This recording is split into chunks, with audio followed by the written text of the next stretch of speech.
Morning students. आज हम class 11th की ट्रिग्नोमेट्री में एक नेक कंसेप्ट देखने जा रहे हैं। तो उससे पहले आपके पास एक थ्योरम आती है आगे क्वेश्चंस देखने से पहले। थ्योरम का हो या रूल का हो, वो ये कहता है कि मान लो आपके पास एक सर्कल है,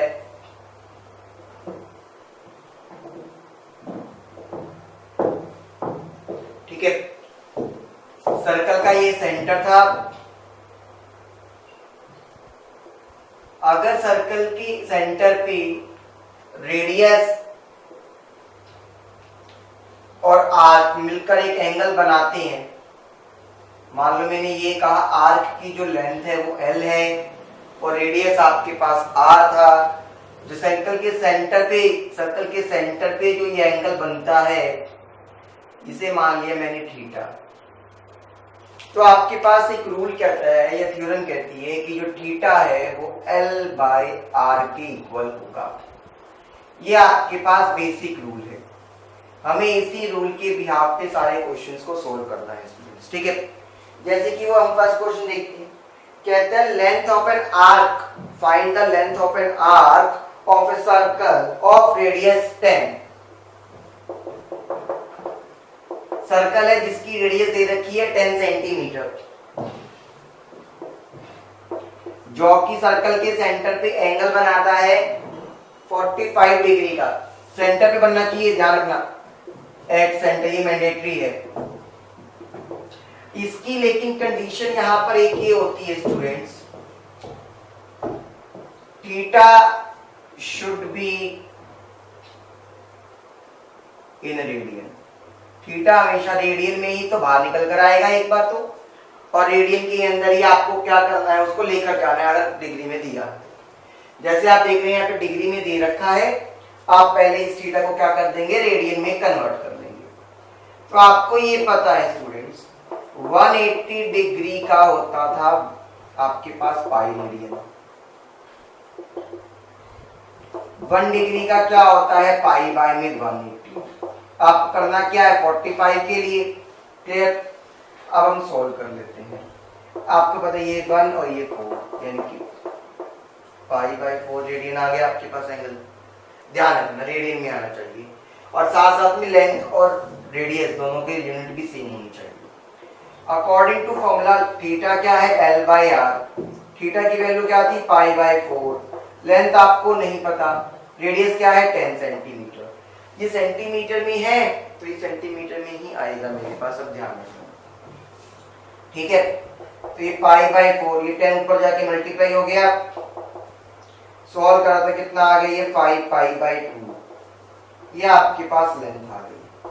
आप चाहो तो इस पाई को सॉल्व कर सकते हो, 22/7 लिखिए, क्लियर। और आप चाहो तो इसको ऐसा भी छोड़ सकते हैं।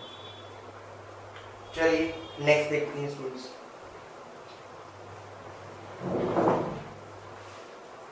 हमारे पास नेक्स्ट क्वेश्चन कहता है, बड़ा अच्छा क्वेश्चन है। A railway train is travelling at a curve of 1500 metre radius. यानी कि मान लो कोई भी एक कर्व है, ये उसका सेंटर पॉइंट था, उसका रेडियस है 1500 मीटर, ये उसने मुझे कहा है। ये एक सर्कुलर कर्व है, यहाँ ट्रेन चल रही है सर्कुलर कर्व, यानी कि इस तरह से चल रही है, ठीक है।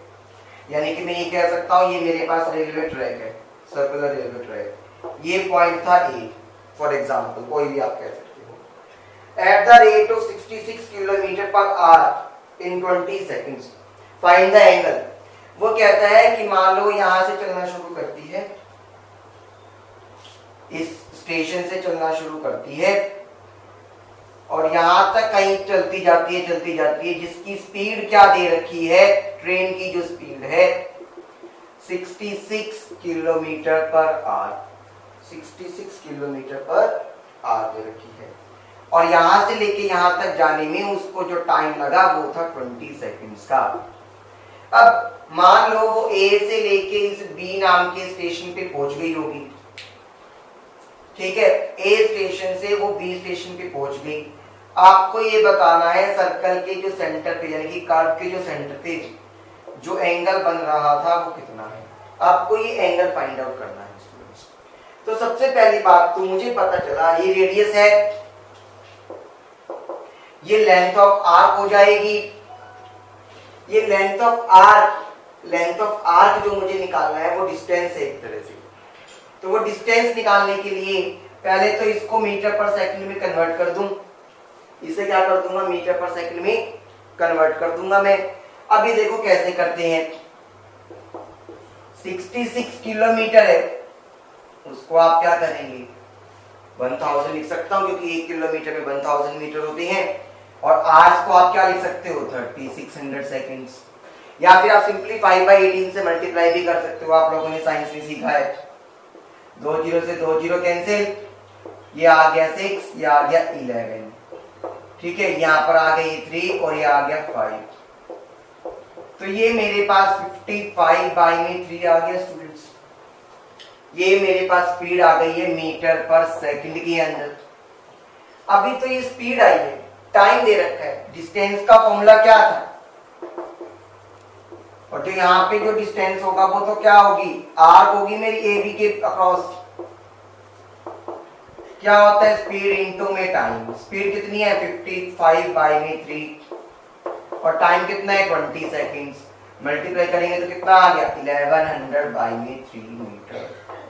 तो मुझे यहां से ये चीज पता चल गई, जो ये आर्क है वो है 1100/3 मीटर की। आर्क पता है, रेडियस पता है, थीटा में निकाल सकता हूं। यूनिट भी देखो दोनों का सेम है, मीटर एंड मीटर।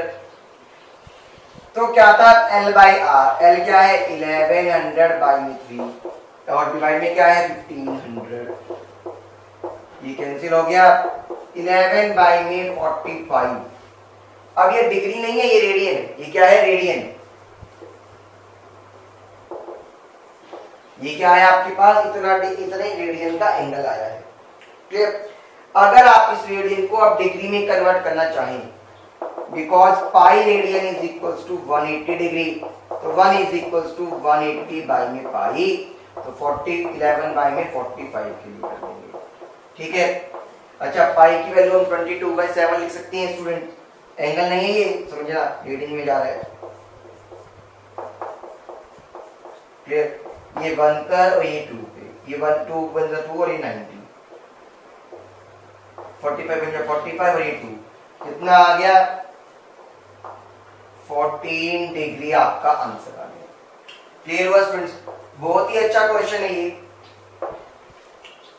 ठीक है। इसे अच्छे से नोट कर लेना स्टूडेंट्स। Thank you.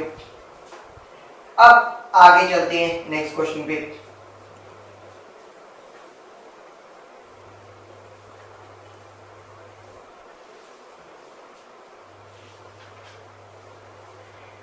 अब आपको नेक्स्ट क्वेश्चन की मैं 2 मेथड बताऊंगा।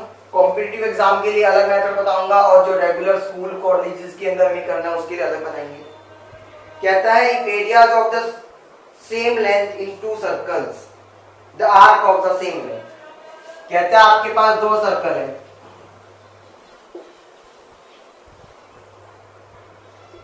ये सेंटर माना O और ये सेंटर माना मैंने O डैश, ठीक है। दोनों की रेडियस क्या है, अलग अलग है। इसका रेडियस मान लो मैंने R1 कहा, इसका रेडियस मैंने R2 कहा। ये भी रेडियस तो R1 ही रहेगा, ये रेडियस भी R2 ही रहेगा। कहता है मान लो ये पॉइंट थे AB और ये पॉइंट थे CD। ये आपको गिवन दे रखा है कि जो ये आर्क है AB और जो ये आर्क है CD, ये दोनों इक्वल है। आर्क AB मेरे पास आर्क CD के इक्वल गिवन दे रखी है आपको ये चीज। और जो एंगल बनता है वो बनता है 75 और 120 डिग्री का। यानी कि जो यहाँ पे एंगल बनता है वो है 75 डिग्री का, यहाँ बनता है 120 डिग्री का एंगल।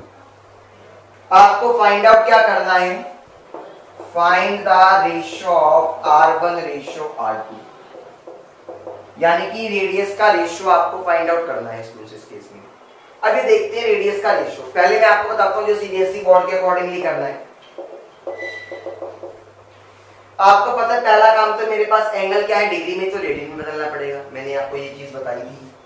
तो मुझे पता है अगर मैं थीटा 1 को रेडियन में बदलूंगा तो आपको पता है मेरे पास क्या आता है, आपको ये पता है 180 डिग्री मेरे पास पाई के इक्वल, तो 1 डिग्री पाई बाय 180 और इंटू में 75 डिग्री कर दूंगा।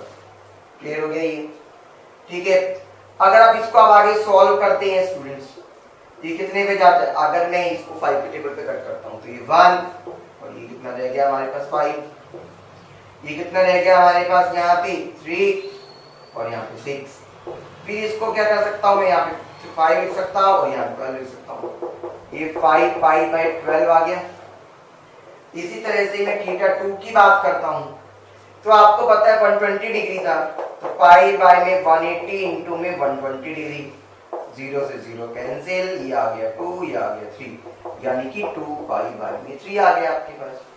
दोनों के थीटा को कन्वर्ट कर लिया।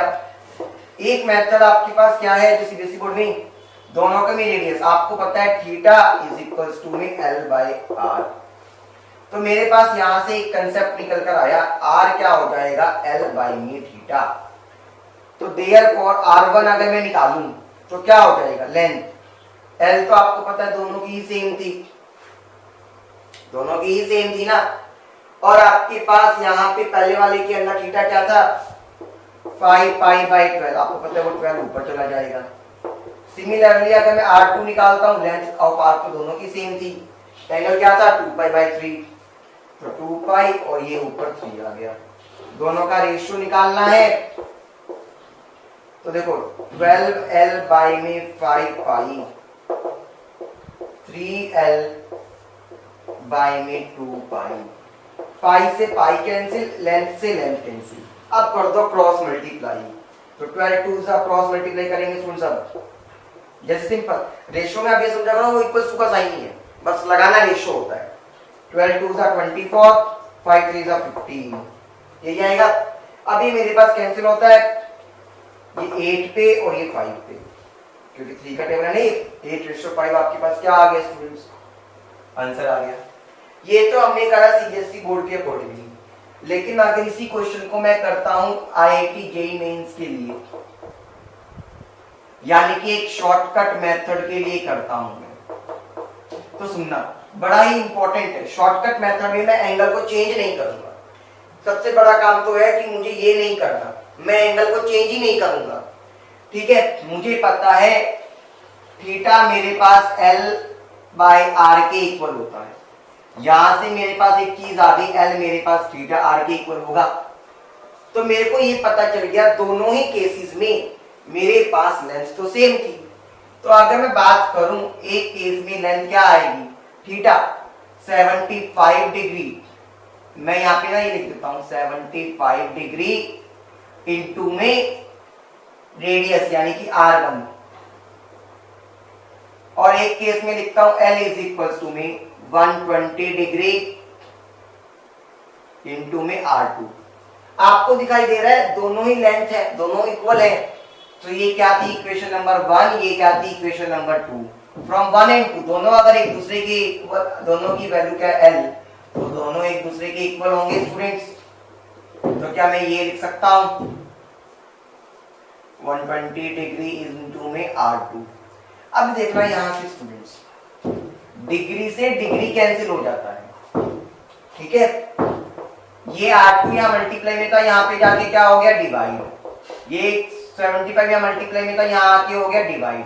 आपको पता है R1 बाय R2 भी तो R1 रेशो R2 है। अब सॉल्व कर दो तो ये क्या बनेगा 8:5, 15 के टेबल पे। आपका आंसर तो अभी क्या आया सेम आया।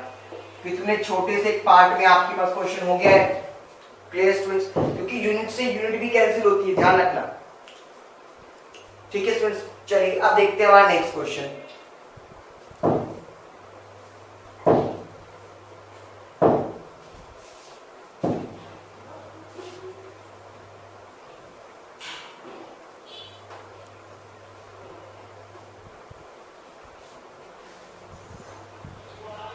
अच्छा, बड़ा ध्यान से देखना। वो कहता है assuming that a person of normal sight, एक आदमी है जो नॉर्मली जो देख सकता है, उसको कोई बीमारी नहीं है, वो जो सामने लिखी हुई चीजों को देख सकता है, उसको एंगल बनता है। मान लो उसकी आईज है, ये वाली आईज है उसकी, यहाँ एक होर्डिंग लगा हुआ है सर्कुलर पाथ पे, यानी कि एक सर्कुलर होर्डिंग है, आप ये कह सकते हो यहाँ पे।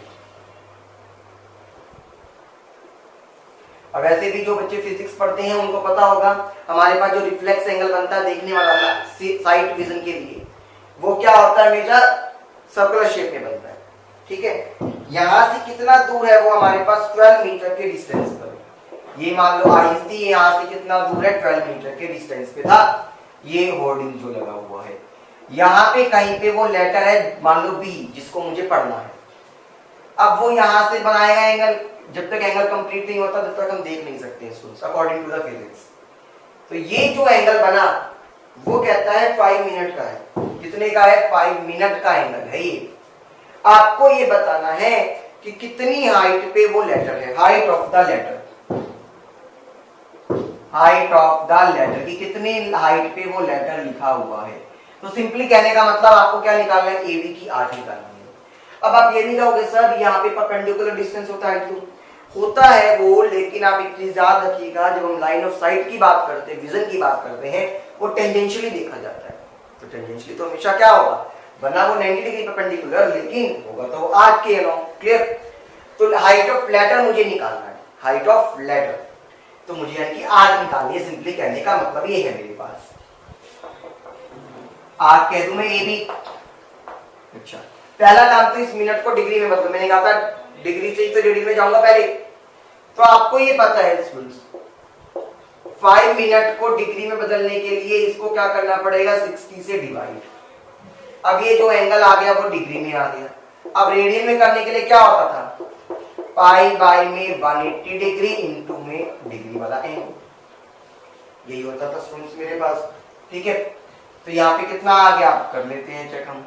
यहाँ पे 5 और ये 12, तो पाई बाई में 12 इंटू में 180 मल्टीप्लाई करने की जरूरत नहीं है, बाद में सोल्व कर लेंगे हम इसको। तो ये आपके पास थीटा आ गया। फॉर्मूला आप सबको पता है, थीटा इज इक्वल्स टू में एल बाई आर। एल आपको निकालना है, तो थीटा इंटू में R is equals to L, क्योंकि ये रेडियस की तरह बिहेव कर रहा है, इसी तरह में रोटेशन होगा वो।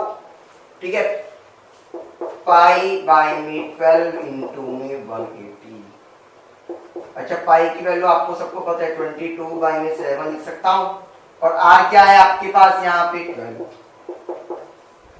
12 से 12 कैंसिल हो गया स्टूडेंट्स, ये 11 पे चला गया और ये 90 चला गया। तो लेंथ कितनी आ गई, 11 बाई में 630। ठीक है, और मीटर में जाएगी मेरे पास, समझे। 11 बाई में आपके पास क्या आ गया, 630 मीटर। ये आपके पास क्या आ गया, लेंथ ऑफ आर, यानी कि हाइट ऑफ द लेटर आ गया मेरे पास। Clear students, height of the letter. Thank you.